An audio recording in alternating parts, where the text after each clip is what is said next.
সানডেটা কিন্তু আমার কাছে ভীষণ ভীষণ স্পেশাল। তার কারণ হচ্ছে সানডেতে আমি একটু লেট অবধি ঘুমোতে পারি, তো সেই জন্য সানডেটা আমার কাছে ভীষণ স্পেশাল। কারণ আমাদের ছুটি বলে কিছু নেই হাউসওয়াইফদের। তো সেই জন্য সানডেতে যেহেতু ছেলের স্কুল থাকে না, তো সেজন্য আমি একটু লেট করে ঘুম থেকে উঠতে পারি। সেজন্য সানডেটা আমার কাছে খুব স্পেশাল। তো হ্যালো সবাইকে, আমি পায়েল আমার একটা ছোট্ট মিনি ব্লগে সবাইকে অনেক অনেক ওয়েলকাম। তো সানডে স্পেশাল হচ্ছে চিড়ের পোলাও। এটা আমার ভীষণ পছন্দের, তবে আমার ছেলে একদমই ভালো খায় না, কিন্তু কখনো কখনো নিজেকে একটু প্রায়োরিটি দিতে হয়। তো সে কারণে আজকে আমার পছন্দের চিড়ের পোলাও বানিয়েছি। তো এই যে তোমাদের সাথে কথা বলতে বলতে আমার চিড়ের পোলাও রেডি। তো লাস্টে আমি দিয়ে দিলাম কয়েকটা কিশমিশ। কাজুটা আমার শেষ হয়ে গেছিলো, তো সেজন্য কাজুটা দিতে পারিনি। আর এদিকে চলে এসেছি আমি আর মাম্মাম ঘরে। তোমার নিজের খাবার ভালো লাগে না, শুধু মাম্মামেরটা ভালো লাগে? টিফিন করে এসে চলে এসেছি রান্নাঘরে। আর এদিকে দেখো বসিয়ে দিয়েছি বরের জন্য রাতের করে রাখলাম আলুর দম। আর আমাদের হবে চিকেন।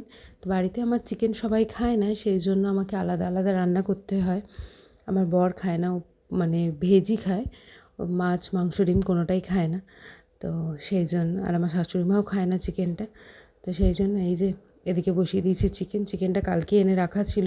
সকালবেলা এনে পরে ধুয়ে ম্যারিনেট করে রান্না করাটা একটু চাপের হয়ে যায়, তো সেই জন্য আগের দিন এনে রেখে দিয়েছিলাম। আর এই যে এদিকে চিকেন বসিয়ে দিয়েছি, আর ওইদিকে দেখো মাম্মা দুষ্টুমি করছিলো বলে ভিডিওটা কেটে দিয়েছিলাম। আর চিকেনে কার কার এরকম গোটা গোটা পেঁয়াজ ভালো লাগে, আমার তো বেশ ভালো লাগে। আর এদিকে হয়েছে লাউ ঘন্ট ছোলা দিয়ে। আর এখানে বর নিয়ে এসেছিলো কয়েকটা কুল, আর এই দেখো আমি 2 ডাব্বা আচার করে রেখেছি। আর এদিকে হবে পেঁয়াজ কলির পকোড়া। তাই যে সমস্ত কিছু গুছিয়ে রেডি করে নিয়েছি। খাওয়ার সময় পকোড়াটা ভাজা হবে, আর এই ডালটা হচ্ছে মাম্মামের। ওরটাতেও আমি একটুখানি লঙ্কা দিয়ে থাকি, কারণ একটু ঝালটা না খাওয়ানো অভ্যাস করালে মুশকিল হয়ে যাবে, তো সেই জন্য। আর রান্নাবান্না কমপ্লিট করে চলে গেছিলাম ছাদে জামাকাপড় কাচতে। 2 দিন জামাকাপড় কাচা হয়নি, তো সেই জন্য আগের দিন বৃষ্টি পড়ছিল দেখে জামাকাপড় কাচতে পারিনি।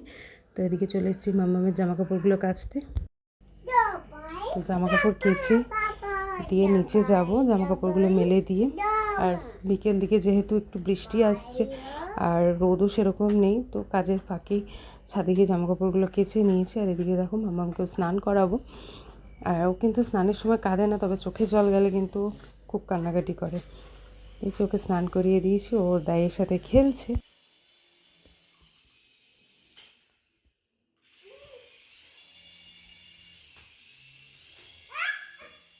কি হচ্ছে সোনা, কি হচ্ছে এটা?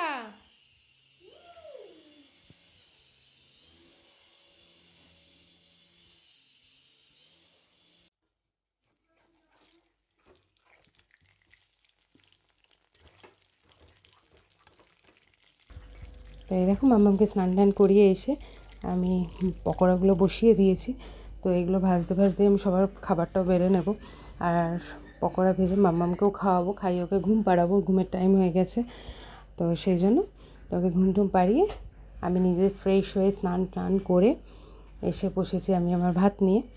তাই যে খাওয়া দাওয়া করে বিকেলে একটা ভালো ভাত ঘুম দিয়ে চলে এসেছিলাম ছাদে গাছে জল দিতে। আর এটা আমার রোজকার ডিউটি, তো ভাবলাম আজকে চলো তোমাদের সাথে একটু শেয়ার করি। আর আমার ভিডিওগুলো কেমন লাগছে তোমরা অবশ্যই জানিও।